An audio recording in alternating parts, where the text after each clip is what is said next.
and for the district. We've done too much reactionary acts in the last few years, and we need to make sure that we're setting out goals that can be achievable, measurable, and accountable to the public. Secondly, we need to make sure that we get our funding and financial situation straight. The funding and finances come after setting those strategic goals, not during before. We have a referendum coming up, but we need to make sure that that referendum is not just a blank check for the community. It's addressing actual goals for the community, for our children and our students. And lastly, I'd like to see the development of more robust pre-K program development. We need to focus on getting the district to be more successful in the future, and that begins in 2018. It doesn't begin in 5 years. We need to make sure that we're focused on making a robust, strong district for the future, and that's getting students in even before kindergarten. Candidate Sonneman. I've heard a lot of very good details here. But what I think we have to start with, above all else, is restoring trust in this district. And that's going to take an understanding of how we lost that trust. The second thing is we have to look to make the district more transparent. And the transparency relates back to restoring trust. And the third critical issue is to develop a fiscal process, a budget process that works. We have no idea sometimes how much we're spending and where it's being spent, and we have no idea when revenues come in where they should go. I get the feeling that revenues are being spent without regard to where the balance is. How do we balance it off, and how do we avoid deficit? And we need to get back. If we restore trust, we achieve transparency, and we get our budgets in order, we can do a lot of other good things. Our next question actually dovetails on Candidate Sonneman's remarks. As a newly elected school board member, how will you work to establish trust and communication with the superintendent, school employees, and the community? And our first respondent will be Candidate Sonneman. Hardly time to write them down. What we need to be concerned about as a beginning, and I'll relate this to comments I've heard from my fellow candidates here, is we have to develop listening skills. We have to listen to everybody. We have to give everyone the power to speak. We need to hear from teachers. We need to hear from parents. We have to let parents and teachers talk to each other, and as board members, listen to that. We cannot let let the administration try and filter this. It has to be a direct communications between the board, the public, and the people who work directly with our kids. And if we get back to the kind of district we used to be, where that was true, you knew who was in the schools, you met them on the street, you talked to them about what was going on, we can restore trust in this district. Candidate Sims. I'm going to echo the similar comments. It starts with being available. We can't just fade away after board meetings. We have to be available to parents, we have to be available to teachers, we have to be available to students.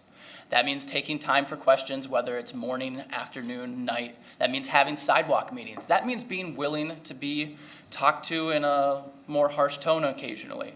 That's okay. I have experience doing that as a public servant, and that's great feedback that you need every single day. But trust doesn't just begin with it doesn't just end with listening. It also has follow-up. We need to listen to the public, and then we need to make sure that we come forward with plans that actually address what was being expressed. You can do a lot of lip service to a lot of different ideas in a community of the size of Winona, but you actually need to deliver results based upon that feedback. And I think I can come to the school board and do that. That starts with asking for more information from administration and making sure that administration is available before you make a vote, and making sure that those are reflective of the priorities of the public. Candidate Larkey. Well, I'll echo a lot of what Mr. Sims and Mr. Sonneman said, but listening is a huge priority. There are a lot of community members that don't believe that they're being listened to. So it's a matter of legitimately listening to their concerns and bringing those concerns up at the board meetings and again, following up with those. I also think accountability, whether it's accountability to the board, accountability to the administration. Accountability to the public is important. Yeah, that's about all I got on that for now. Candidate Denzer. I agree that listening to the community is really important. I also think listening to the students, the staff, and the rest of the community is vitally important to moving forward. Our students have a lot of things to say about what's happening in the district, and listening to them will give us some perspective that maybe sometimes we don't always hear.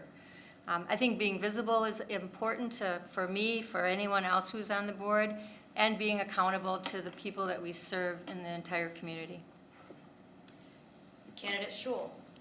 Well, I'm going to reiterate, I want to make sure that I listen, and I want to maintain a communication with Superintendent Dahlman.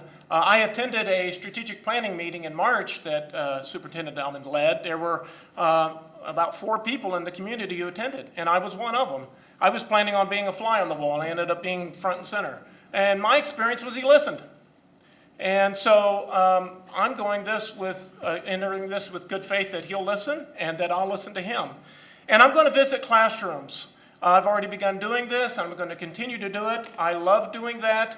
It reminds me to keep the main thing the main thing. And I want to continue to be responsive to community members. Thank you. Candidate Shield. I would heartily second what Mr. Schul just said about Rich Dahlman being a good listener. I think he has listened to everybody who has spoken to him. Listening is obviously important. And I like what Nancy said as well about, I think that most educational entities could do better, could do more for listening to students.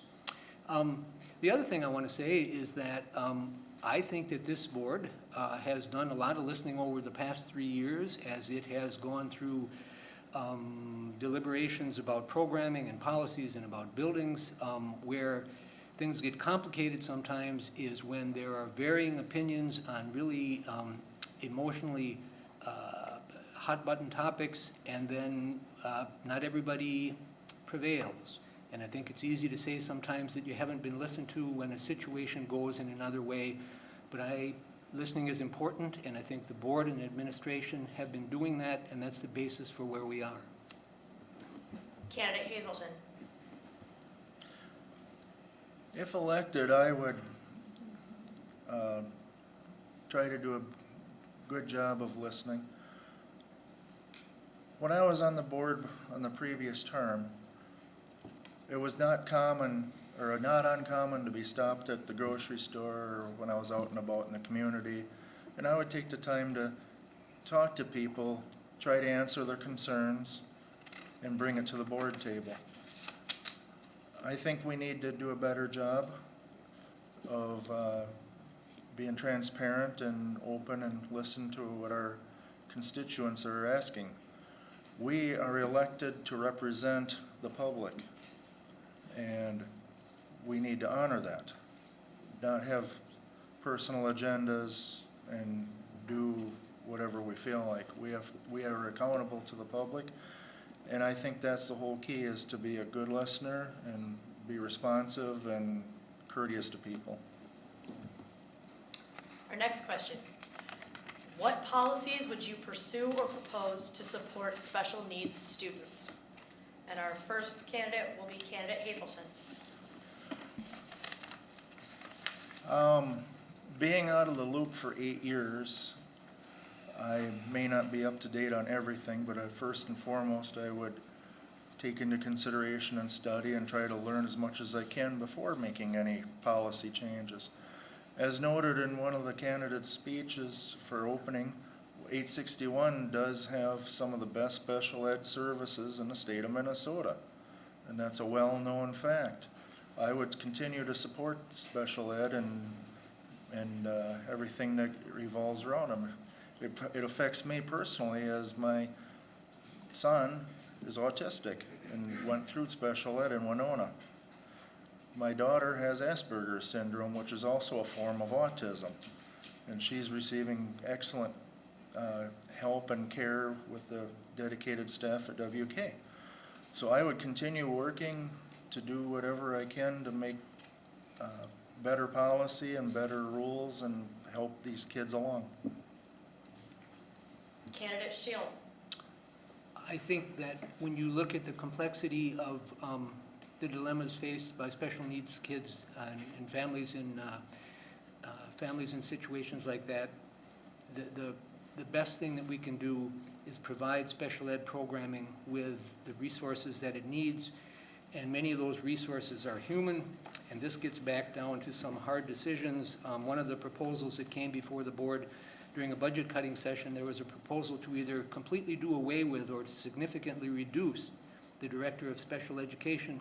I think that would have been a terrible mistake. I think it would have hurt families and kids. So I guess the most basic thing I can say is be aware of the complexity of the needs, as Mr. Schul said, how those needs are rising, and devote resources to trying to help those problems and those families. Candidate Sims. You can't skimp on human capital and human resources for special needs programs and special needs education. I think that it needs to be a key goal of the school board to make sure that we not only have those programs, but they're robustly funded and robustly addressed every single year. We can't do away with, or we can't just shirk our responsibility from educating every single student in Winona area public schools. And I think that Winona area public schools does have some strong programs that maybe need to be enhanced even further. Unfortunately, some of those are tough conversations, especially when you're in a little bit of a budget crunch. But I think, once again, when we go back to that strategic planning process, we're going to see more and more emphasis based on providing the more nuanced care that is needed for every single student in the district. Candidate Sonneman. I think the comment has been made that Winona